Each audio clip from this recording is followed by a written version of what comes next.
सभी को जय हिंद। तो जैसा कि हम जानते हैं कि आज हमारा संडे यानी कि रविवार, तो हम क्या करते हैं शनिवार और रविवार अपना अच्छे से रिवीजन करते हैं जो भी चीज़ें हमने करा है। तो आज भी आपको रिवीजन करना है, तो उससे पहले आज की वीडियो काफ़ी इंपॉर्टेंट है। आज की वीडियो में मैं आपको कई सारी अच्छी अच्छी चीज़ों के बारे में बताने वाला हूँ, तो आज वीडियो पूरा देखिएगा। तो सबसे पहले कल आप लोगों ने मैच भी देख लिया होगा कि कल किस तरह से भारत ने मैच जीता। बहुत खतरनाक मैच था पूरा, मतलब जैसा मैच होना चाहिए वैसा था। और वैसे भी जो अगला एक बार हुआ था वर्ल्ड कप, छठ के दिन था, याद है जब भारत हारी थी, आज उसका कसर पूरा हो गया, उसका चीज़ पूरा हो गया। तो इसके लिए टीम इंडिया को बहुत बहुत बधाई कि उन्होंने अपना फाइनल जीत लिया, और हम सबके लिए बहुत बड़ी बात है, गर्व की बात है। तो सभी को बधाई हो, सभी को कॉन्ग्रेचुलेसन। तो चलिए हम बात करते हैं अब आके अपनी पढ़ाई के बारे में। तो सबसे पहले आज आपको क्या करना है, अपनी चीज़ें रिवीजन करना है। और एक चीज़ मैं बता दूं आपको कि मानसिक अभिरुचि की क्लास जो रवि तिवारी सर की क्लास है, अगर आप में से अभी भी कुछ लोगों की क्लास बची होगी तो आप लोग उस क्लास को ले लीजिए। उसको तो मैंने 2 बार ले लिया, 8 क्लास को 2 बार ले लिया है, और वैसे 2 बार ले लिया है, तो आप लोग वो कर लीजिएगा। और उसके बाद हम कल से रिवीजन क्लास शुरू करेंगे। कल से हम रिवीजन अपना क्लास शुरू करेंगे। अब हमें जितना जल्दी हो सके कम समय में हम अपना पूरा अच्छे से रिवीजन कर लें, A to Z सब कुछ, और उसके बाद फिर हम मॉक देंगे। अभी एग्ज़ाम डेट हमारा अभी आया नहीं है, जब भी आएगा तो एग्ज़ाम डेट आने के बाद ही हम मॉक शुरू करेंगे। उससे पहले जब तक नहीं आता है तब तक हम अपना रिवीजन कर लेते हैं, ठीक है। और एक चीज़ मैं आप लोगों को बता दूं, तो आप लोग कमेंट करके ये बताइएगा कि जो रिवीजन का वीडियो है, रिवीजन से वीडियो रहेगा, वो शाम को दूं या सुबह को दूं, ये कमेंट करके ज़रूर बताइएगा। चलिए, तो हम क्या करते हैं संडे के दिन एक और चीज़ करते हैं, टेस्ट लगाते हैं। यूपी पुलिस का एक मॉक टेस्ट लगाते हैं। आप कहीं से भी लगा सकते हैं, टेक्स्ट बुक से, रोजगार विद अंकित से, एग्जामपुर से, टैलेंट विद अंकित से, ऑफलाइन कहीं से भी, जहाँ से आपकी इच्छा करे आप लगा सकते हैं। तो मैंने रोजगार विद अंकित से मैं लगाता हूँ हर संडे को, क्योंकि इस पर अच्छा लगता है मुझे मारने में, और मैं बहुत पहले से लगाते चला आ रहा हूँ, और इस पर काफ़ी बच्चे लगाते हैं। तो इससे पता चलता है कि हमारा रैंक कहाँ पर है और अभी हमें कितना मेहनत करना है। तो आप लोग भी अगर लगा लिया होगा तो अच्छी बात है, अगर नहीं लगाया है तो प्लीज़ मॉक जरूर लगाइएगा। इस वीडियो में मैं अच्छी चीज़ों के बारे में बताने वाला हूँ। सबसे पहले हम बात करेंगे कि मेरा स्कोर कितना रहा, आज का लेवल कैसा रहा, किस सब्जेक्ट में कितने करने लायक था, और आज का कट ऑफ कितना गया था। तो उन सब चीज़ों के बारे में बात करने से पहले मैं बता दूँ कि मॉक टेस्ट लगाने का मतलब क्या होता है। मॉक टेस्ट लगाने का ये मतलब होता है कि इससे लगाने से आपके अंदर इम्प्रूवमेंट आता है, आपके अंदर सुधार आता है। और वो सुधार कैसे आता है, क्यों आता है? सुधार तभी आएगा जब आप मॉक लगाने के बाद उसे अच्छे से एनालिसिस करें। आपने मॉक लगाने के लिए 2 घंटे दे दिया, लेकिन मैं गारंटी लेता हूं कि 100 में से 90 लोग ऐसे होंगे जो मॉक लगाने के बाद आधे या 1 घंटे भी एनालिसिस के लिए नहीं देते हैं, और यही उनका सुधार नहीं होता है, इसीलिए उनका इम्प्रूवमेंट नहीं होता है, इसीलिए उनका नंबर नहीं बढ़ता है, और बस चिल्लाते रहते हैं कि नंबर नहीं बढ़ रहा है। कैसे? बहुत से ऐसे लोग होते हैं जैसे जो क्वेश्चन आज उनका गलत हो गया, फिर कभी वही क्वेश्चन आएगा तो फिर वही वो क्वेश्चन गलत करेंगे, इसीलिए तो सुधार नहीं होता। जो टाइप आज गलत हो गया वही टाइप बाद में। तो मैं यही कहूँगा आप लोगों से कि अगर आप मॉक लगाते हैं तो एनालिसिस ज़रूर करिएगा। अगर आपका एनालिसिस करने का मन नहीं करता है तो मत मॉक लगाइएगा। अभी मैं दिखाऊँगा आपको कि एनालिसिस का कितना महत्व होता है, वो चीज़ मैं आपको प्रूव करके दिखाऊँगा, ठीक है। तो मॉक लगा लीजिएगा यार। मॉक लगाने से आपको पता चलेगा कि आपकी तैयारी कैसे चल रही है, आपको मेहनत करने की कितनी ज़रूरत है। इससे आपको मोटिवेशन मिलता है कि यार मेरा नंबर तो कम आ रहा है, मेरा नंबर इतना आ रहा है, मेरा नंबर ज़्यादा आ रहा है, मुझे अब ये करना चाहिए, मुझे इस सब्जेक्ट में पढ़ना चाहिए। ये चीज़ें पता चलती है कि आपको किस सब्जेक्ट में और कितना मेहनत करनी है, ये ज़रूर करिएगा। तो मैं बता दूँ कि मेरा कितना नंबर आया है, वो बताने से पहले मैं आपको बता दूँ कि ये मेरी कॉपी है, ये मैंने मॉक के लिए बनाया है। 2 कॉपी है, एक ये वाली कॉपी है, ये मैथ और रीजनिंग के लिए मैंने बनाया है, और ये जीके और हिंदी के लिए मैंने बनाया है। तो मैं बता दूं कि आज मेरा इस बुक से कितने क्वेश्चन फंसे वो आपको दिखा देता हूँ, आप लोगों को प्रमाण दिखा देता हूँ। तो एक क्वेश्चन यहाँ पे है, विद्यापति किससे संबंधित थे? ये मैथिली से संबंधित है। आंसर इसका है मैथिली से ना। ये बहुत पहले पूछा गया है, मतलब बहुत पहले मैंने इस कॉपी में अपने लिखा है कि विद्यापति किससे संबंधित है, मैथिली से। आज आया था, ये मेरा सही हो गया। और मैं क्या करता हूँ कि हर शनिवार को इसे एक बार रिवीजन कर लेता हूँ कॉपी को। बहुत कम समय में, 1 घंटे से कम समय में ही पूरा सब कुछ रिवीजन हो जाता है, ठीक है। और मैंने यहाँ पे लिख रखा है, ठीक है। उसके बाद दूसरा क्वेश्चन है, आप लोग यहाँ पे देख सकते हैं, प्रत्यय मूलतः कितने प्रकार के होते हैं। मैंने यहाँ पे लिखा है प्रत्यय दो प्रकार के होते हैं, एक कृदंत प्रत्यय, एक तद्धित प्रत्यय। कृदंत में क्रिया के साथ बनता है, क्रिया के साथ लगता है प्रत्यय, और तद्धित में संज्ञा के साथ प्रत्यय लगता है। ये पूरा मैंने लिखा है। उसके बाद एक क्वेश्चन और यहाँ दिखाता हूँ। ये है मुहावरा शब्द किस भाषा का है? ये अरबी भाषा का है। ये यहाँ पे मैंने मुहावरा शब्द लिखा है कि अरबी भाषा का है, ठीक है। एक क्वेश्चन है, महादेवी वर्मा का प्रथम संग्रह कौन सा है? निहार। ये भी मैंने इसी कॉपी में लिखा है। उसके बाद ये क्वेश्चन है कि हार की जीत कहानी के कहानीकार कौन है? तो यहाँ पे मैंने लिखा है हार की जीत कहानीकार के लेखक सुदर्शन है, और इसकी अन्य रचनाएं सन्यासी, अंधेरी दुनिया, बात अठन्नी की। ये मैंने इस कॉपी में लिखा है।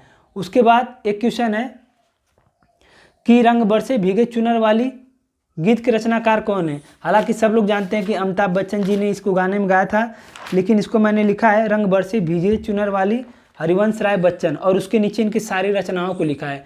मैं आपको यहाँ पे फोटो भी दिखा दूंगा, टेंशन वाली बात नहीं है। उसके बाद हिंदी साहित्य की लब्ध प्रतिकृति कमायनी के रचनाकार कौन है? ये जयशंकर प्रसाद है। इसको इस कॉपी में मैंने इस कमायनी को 7 से 8 बार लिखा है। उसके बाद एक क्वेश्चन आया था, ये तो हो गया मेरा हिंदी में 5-7 क्वेश्चन, और बाकी तो आसान ही आए थे। जो मतलब आसान रहता है मैं उसको नहीं लिखता, लेकिन बहुत से ऐसे क्वेश्चन हैं जिसको मैं लिख लेता हूँ। मैं क्या करता हूँ कि जैसे मैंने अब मॉक लगा लिया, तो मैं हिंदी के 38 क्वेश्चन को दोबारा देखूंगा, जीके के भी और हिंदी के भी, और रीजनिंग और मैथ में जो गलत हो गया होता है उसे देखता हूँ, या जो नहीं लगा होता है उसे देखता हूँ। क्योंकि जीके में आपके 38 क्वेश्चन को देखना जरूरी है, क्योंकि उसके नीचे जो सोल्यूशन होता है वो बहुत इंपॉर्टेंट होता है, तो उसे भी लिख लेना चाहिए, ठीक है। और एक चीज़ दिखाता हूँ, जीके में आया था भारतीय रिजर्व बैंक का राष्ट्रीयकरण कब हुआ था? तो मैंने इस कॉपी में इधर लिखा है, जीके में इधर लिखता हूँ, इसी में लिखा है 1 जनवरी 1949। फिर चरकुला नृत्य, ये भी उत्तर प्रदेश का, इसी कॉपी में लिखा है। फिर उसके बाद ये अगर ये वाला किसी से गलत हो गया होगा तो भाई कोई मतलब नहीं है आपका मॉक लगाने से और पढ़ाई करने से, कि सिंधु घाटी सभ्यता का स्थल उत्तर प्रदेश में स्थित है। ये कौन सा है? हुलास। आपसे ये उम्मीद की जा सकती है कि आप लोग ये गलत नहीं करेंगे। यहाँ पे मैंने लिखा है, एक ही जगह लिखा है 2 क्वेश्चन, जैसे कौन सिंधु घाटी सभ्यता स्थल यूपी में नहीं है? हुलास। ये सहारनपुर में पड़ता है। हुलास जो है सहारनपुर में पड़ता है। इससे पहले पेपर में पूछा गया था, मॉक लगाए थे तब उसमें आया था, ठीक है। और एक क्वेश्चन है यहाँ पे कि सबसे ज़्यादा वर्षा कहाँ होती है? गोरखपुर। मैंने इस कॉपी में लिखा है। उसके बाद ये क्वेश्चन है, आप लोग यहाँ पे देख सकते हैं, मैंने लिखा है कि गुद्रेमुख लौह अयस्क खदान कहाँ है? कर्नाटक। कर्नाटक है ना। लौह अयस्क यहाँ पे लोहा के लिए है, गुद्रेमुख लोहा के लिए। अब ये वाला क्वेश्चन आया है जो मिलान करने वाला है, तो मुझे कोई नहीं पता था, 1-2 में कन्फ्यूजन था, लेकिन ऑप्शन नंबर डी में केवल 1 में 3 दे रखा है, वही वाला गुद्रेमुख जो है तांबा से है। डी में 3 दे रखा है केवल एक ऑप्शन में, उसी को लेके मैंने मार दी, उसको लेके मैंने इसे सही कर दिया। तो बस आपको क्वेश्चन सही करने के लिए एक क्लू होना चाहिए, ठीक है। उसके बाद साइबनोकोबालामिन, ये विटामिन सी है। आप इस क्वेश्चन को जब अच्छे से एनालिसिस करेंगे तो इसके नीचे पूरे जितने भी विटामिन हैं उसके रासायनिक नाम दे रखे हैं, तो इसीलिए मैं कहता हूँ कि एनालिसिस बहुत ज़रूरी है। फिर गुलामगिरी लेखक ज्योतिबा फुले, इस कॉपी में लिखा है। उसके बाद जो भारत में गज़ल गाने की परंपरा है किसने स्थापित की थी? हजरत अमीर खुसरो ने। ये भी मैंने इसी कॉपी में लिखा है। फिर उत्तर प्रदेश का सुरमा, यहाँ पे मैंने इसी एक पेज में सारा है, यहाँ पे लिखा है उत्तर प्रदेश में सुरमा उद्योग बरेली। यहाँ पे मैंने लिखा है 2 क्वेश्चन यहाँ से, यानी एक ही 2 क्वेश्चन पेज से मेरा 3-3 क्वेश्चन मिल रहा है। तो यही सब चीज़ें आपको बतानी है। बहुत क्वेश्चन है जो मैं इसमें नहीं लिखता हूँ क्योंकि वो मुझे आता है। तो आपको भी क्या करना है, एनालिसिस पे बहुत ज़्यादा ध्यान देना है। जैसे आप में से बहुत से लोगों का ये क्वेश्चन रहता है कि मैथ नहीं बनता है, तो मैथ में आज जो 20 क्वेश्चन आए हैं उसमें आपका नहीं बना, अच्छी बात है, कोई दिक्कत नहीं, बहुत टेंशन वाली बात नहीं है। आपको क्या करना है, उसको अच्छे से एनालिसिस करना है, अपने रफ में लिख लेना है, जो क्वेश्चन आपका ना हुआ हो या जो क्वेश्चन ना आए। फिर उस टाइप का अगर दोबारा क्वेश्चन आ जाए या वो क्वेश्चन आ जाए उस टाइप का, कुछ भी जीके हो, हिंदी हो, रीजनिंग, कुछ भी, तो वो आपसे गलत नहीं होना चाहिए। ये बस मेरा कहने का मतलब, ये चीज़ आप लोग करिए, ज़रूर इंक्रीज होगा। बहुत से लोग नहीं करते, मैं तो आपको दिखाई दे रहा हूँ सब कुछ, लेकिन फिर भी आप में से बहुत से लोग ये एनालिसिस को स्किप करेंगे, इसको नहीं करना चाहेंगे, क्योंकि ये ऐसा काम है जो बहुत लोग नहीं चाहते हैं कि मॉक लगा लिया, नंबर देख लिया, बस हो गया। तो ये प्लीज़ मत करिएगा, ठीक है आप लोग। तो मॉक लगा लीजिएगा, अच्छे से एनालिसिस कर लीजिएगा, बाकी आप लोगों की इच्छा। तो अब मैं बताता हूँ कि मेरा किस स्कोर में कितना रहा। तो सबसे पहले मैं बता दूँ कि मुझे टोटल 1 घंटे 28 मिनट लगे। मेरा आधे घंटे से ज़्यादा समय बच गया, 1 घंटे 28 मिनट लगे टोटल। और मेरा जो मैं बताता हूँ जीके में मेरे 26 सही हुए और मुझे 12 मिनट लगे। 26 क्वेश्चन सही हुए, 12 मिनट लगे। तो आज का जीके जो था वो कठिन भी था, मतलब बीच वाला था, आसान नहीं था। इसमें अगर आप 20 प्लस कर ले रहे हैं तो बहुत है। आज का जीके कठिन था, जो बहुत ज़्यादा पढ़ा होगा वही 30 के करीब में जाएगा, तो 30 के करीब जाने लायक तो नहीं था। मेरा 26 सही है। फिर बात करते हैं हिंदी में। तो हिंदी में मेरे 33 सही हैं, 3 गलत हैं, और जो गलत हैं वो गलती से गलत हो गए हैं, अब क्या ही बता सकते हैं। अब 33 सही है और मुझे 10 मिनट लगे। फिर बात करते हैं रीजनिंग में। तो रीजनिंग में मेरे 48 सही हैं, 6 गलत हैं, और मुझे 43 मिनट लगे। आज रीजनिंग में बहुत टाइम लग गया, 43 मिनट। हालांकि मैं 40 मिनट के अंदर ही रीजनिंग करता हूँ लगभग, लेकिन आज 43 मिनट लग गया। 48 सही हैं। उसके बाद मैथ में मेरे 20 सही हैं और 21 मिनट लगे। एक 20 क्वेश्चन 21 मिनट। तो मैथ में आज जो था, मैं बता दूं कि रीजनिंग आज आसान थी, रीजनिंग में कुछ नहीं था। आज वो 5 क्वेश्चन जो दे रखा था वो पीएफ वाला नहीं पूछा था, सबसे पहली बात। और रीजनिंग काफ़ी आसान थी, मतलब कुछ भी ऐसा नहीं लगा कि कहीं टफ हो। बहुत लेंदी भी नहीं था, बहुत बझाव भी क्वेश्चन नहीं था, बस थोड़ा सा टाइम ले लिया, बाकी बझाव नहीं था। क्योंकि रात को मैच देखे थे और सुबह नींद नहीं पूरी हुई, तो इसीलिए थोड़ा दिमाग डिस्टर्ब भी था, तो इसीलिए हो सकता है कि थोड़ा बहुत नंबर कम आया है, बाकी और कोई दिक्कत नहीं। और मैथ में 20 क्वेश्चन है, तो मैथ भी आज 2-3 क्वेश्चन तो सरलीकरण का था, आसान क्वेश्चन थे। तो भी मैं मैथ का सलूशन कराऊंगा, आप लोग देखिएगा कितना आसान थे, एकदम एक लाइन में करने वाले थे। तो मैथ में भी आज 15 प्लस करने लायक था। तो ओवरऑल बात करूं कि मेरा टोटल नंबर कितना है, तो मेरा टोटल जो नंबर बना है वो 300 में से 246 बना है, 300 में से 246। तो अभी जब मैंने स्क्रीनशॉट लिया तो 1227 लड़कों ने मार रखा था। आप लोग देख सकते हैं कि 246 के बाद भी मेरा रैंक 23 है। मतलब अगर ये 12,000 होगा तो मेरा रैंक कहाँ 1000 में पहुंच जाएगा। जब ये 1000, 10,000, 20,000 में पहुंचेगा तो मैं खुद ही 1000 प्लस चला जाऊंगा।